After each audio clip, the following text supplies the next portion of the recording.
Hey everyone, welcome back to another video. It's been a few weeks now since the 3099 uniforms have been out, and I've gotten a good amount of testing in for them, so I am doing this video to break down how they perform in PvP and how they stack up versus meta characters. I'll also be detailing how good Rescue's leadership is for PvP content, as well as recommending builds for the 3099 uniforms, that being Hulkbuster, Rescue, and War Machine. Most people by now have an idea of how these characters perform in PvE content, probably from watching other content creators. So instead of doing a deep dive into that, I thought I would very briefly cover that before going into the PvP stuff, which I think is more interesting and that there is less coverage on. My card stats don't currently look like this, but these are what my card stats look like at the point of testing. I'm going to be running through the PvE stuff fairly quickly compared to my other videos, so if you have any questions on that, feel free to leave that in the comments and I'll get back to you as soon as I can. I previously had a destruction on Rescue, so that's what I tested with in both PvE and PvP. She's not really the best character to use for PvE, but if you do want a builder for that,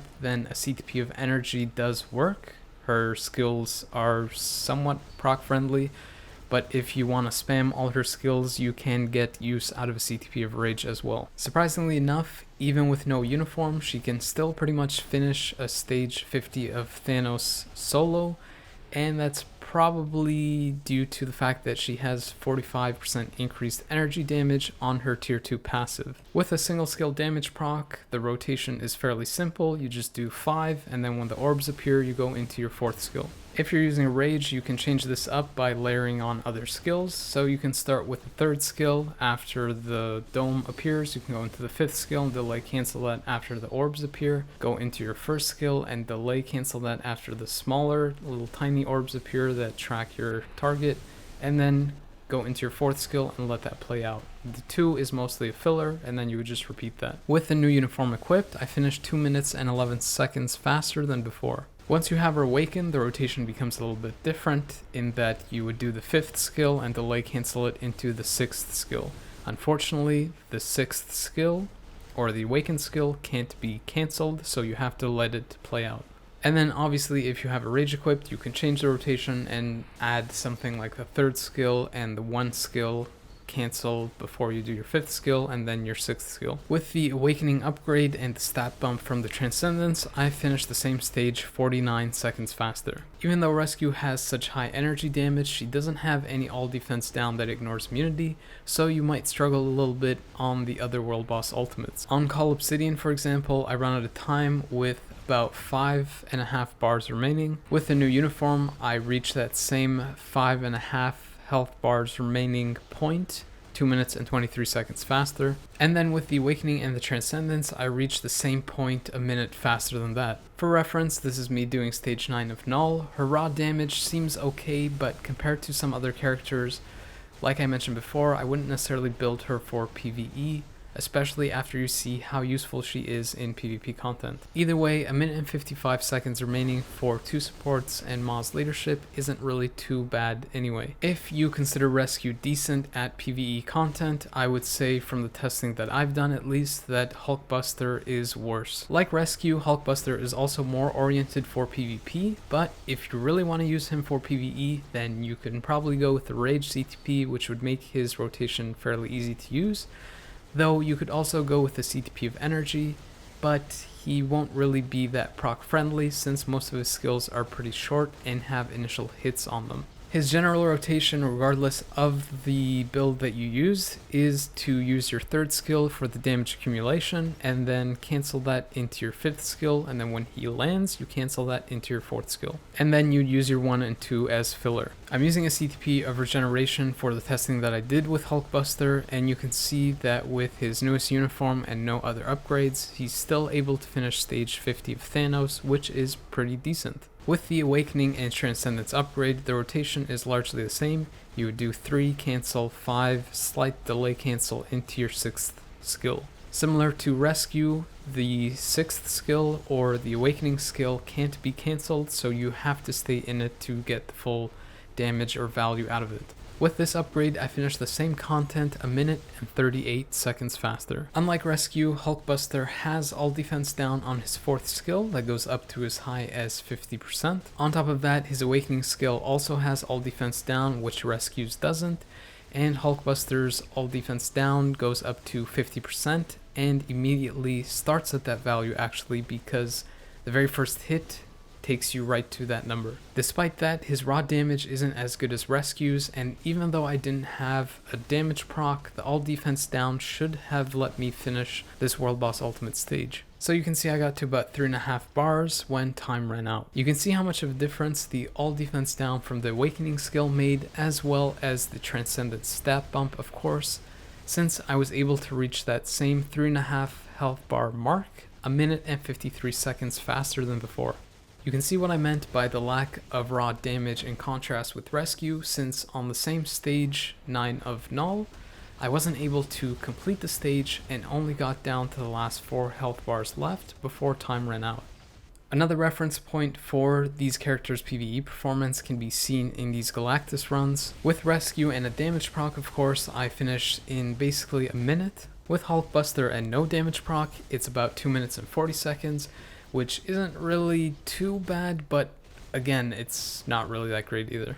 I'm not really covering War Machine in this video besides his use in Alliance Conquest, since I have an entire video devoted to that. Regardless, I just threw this in to show you what he can do with half a build and a Ctp of Destruction. Like I mentioned in the last video, if you want to get full use out of him in both PvE and PvP, Destruction is pretty damn good. And now moving on to the PvP side, and what I assume most people are here for. Even though I mentioned that Hulkbuster isn't that great in PvE, in PvP he isn't just a Hulkbuster, but a METABUSTER. That's right, he can take down any character in the game, even including blast types. One of the many reasons why he's so deadly in PvP is due to his AI, in that it does the 3rd skill on opening in a fight, which is his counter iframe ignore skill, and gives him damage accumulation, and then the AI goes directly into the 5th skill, which is an iframe and has layered and delayed damage, and then goes into the 4th skill. So basically it does the exact skill rotation that you would want to do on manual. Another reason why he's so good is because of his Transcendence. It adds a lot of HP and survival due to the stat bump, which works really well because he has native recovery. This also gets even higher if you factor in War Machine's support that gives him more HP and defense, and Rescue again as another support, especially in Alliance Conquest, that gives him additional recovery and also heals him with the 3rd skill. And then you should know what happens if a character survives long enough with an Awakening skill. They go into their Awakening skill and pretty much wipe out the whole team. You can see in that first fight that he took out 3 top revive metas without even coming close to dying, and then in this second fight versus my Doom with a Brilliant Authority, he's able to beat that, which is probably one of the best PvP characters in the game at the moment, as well as my Sentry with a Brilliant Regen. And like I mentioned before, he's able to take down characters that he has a type disadvantage against, like Ebony Maw. In terms of builds, the one that I went with was a Ctp of Regeneration, since it complements his high HP pool, which makes that shield proc very useful, and the recovery on the Ctp of Regeneration also increases his health per second from his native healing. Another option that you can go with is a Ctp of Authority if you want to get a little bit more burst damage when he gets around that 50% health mark and gets that damage accumulation from damage taken. You could potentially also go with the Ctp of Destruction. Since his survival is already pretty good, you could opt for more burst damage, which should be particularly interesting with his 3rd skill, that is the iframe ignore counter. On top of that, it also gives him penetration, which he doesn't really have in his kit. I didn't really test this option, so I can't really vouch for it, but the survival based build actually worked really well for me, so that's the one that I would suggest for you as well. Rescue isn't as good as Hulkbuster solo, but she does have some capability of soloing characters. Due to her high base damage, she does have pretty good burst damage, even if you're not using a damage proc. With the Ctp of Destruction, I found that she was kind of hit and miss, and after I finished testing, I switched to a Ctp of Authority, which I found was much more consistent and probably more ideal for a number of reasons. Firstly, her third skill has healing and a debuff on it, so if you're using her in Alliance Conquest, you want her to live as long as possible, so going with a survival based build is really helpful. Secondly, after you've awakened her, as you know, the longer you survive, the more chance you have of using that awaken skill and wiping out the whole team. And thirdly, she already has high base damage, so a proc isn't absolutely necessary. Even though her base health is kind of low, you can also use a regen for her because you're more than likely going to pair her with Hulkbuster or War Machine, or probably both in Alliance Conquest, which should add 30 to 60 more health to the character and really make good use of that HP shield. Even though the Ctp of Destruction is kind of nice for the penetration, her third skill ticks often and will more than likely trigger the Ctp, probably not on a good skill.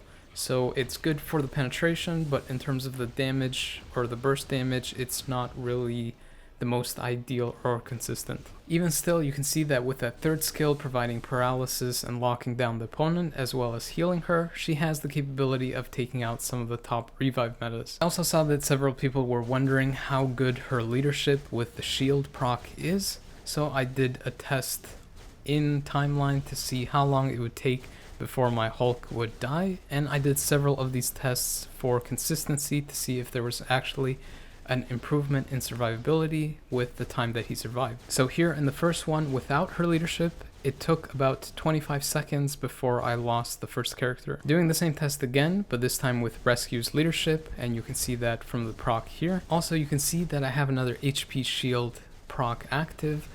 I'm not really sure how the conflict is worked out in the game, though I would suspect it's similar to the Ctp of Destruction, in which the higher value shield would take precedence over the smaller one. Anyways, I did this test a couple of times and found that she does provide about 5 to 10 seconds of additional survival time. This may not seem like a lot, but it's actually pretty decent, especially for characters that can heal and get a good amount of health back in that time. Even still, I wouldn't really recommend using it for timeline since the debuff leadership is vastly better, and this rescue leadership is designed more for Alliance Conquest, where after you've used your debuff leaderships, you're pretty much stuck with either attack leadership or something that isn't as good. Besides that, the third skill that she uses in Alliance Conquest is supposed to complement her leadership, which isn't in effect in timeline. You can also note that if you use it in timeline, you're not going to get as great an effect, since most of the characters there are going to be top metas which have native penetration and can go right through the shield. So since I already know that she can solo in timeline, the next thing to test is if she can solo a reasonably good team in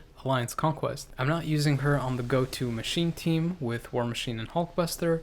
I'm just using her own leadership, a random healing character, and a support to see if she can take out characters like Thanos, for example. Since I saw that she could beat that last team, I took on a harder team that had 3 iframe ignore characters and gave her weaker supports. As you can see, the self debuff works great since I don't get affected by Doctor Strange's time freeze effect. And in addition to that, since the opponent isn't using a debuff, her third skill basically locks them down in place with the paralysis. If you haven't noticed yet, one of the really good things with Rescue is her consistency with the skills she uses. She basically always opens up with a third skill, so if you want to use her leadership, it's not really the worst thing since she always has her third up right away and provides that debuff to the team. You can see that I was using Wasp support just in case, but that was before I tested her enough to see that she always did her third when starting a fight. For consistency's sake, I fought another similar team like the last one with a Universal Gene and a Hulk, and as you can see, the outcome was the same in that I won, but this time she was able to solo. You can see in this particular fight that she has the capability of one-shotting with the Ctp of Destruction, but in turn she can also die relatively quickly herself. So this is the reason why I recommended going with a survival based build, so that third skill provides the debuff and healing to your allies more consistently. Now if you thought that Rescue was good, then Hulkbuster is completely on another level. One of the teams that I found worked really well for him for a solo team was using Nimrod leadership and then any kind of health support as the third. Since War Machine wasn't out at the time, I was using Red She-Hulk, though you could also use Victorious. The benefit of using Nimrod's leadership is that he also benefits from the machine HP buff passive that Hulkbuster has, and if a mutant type is used to counter the team, then Nimrod can help counter them since he has damage mitigations and extra damage versus them, such as Jean, for example. So you can see that in this next fight, because of Nimrod, Jean is the first to die, and when she revives, she almost becomes the second to die right after. And then even though Nimrod himself ends up dying, you can see just how tanky Hulkbuster is, since he's basically at full health for the entirety of the fight.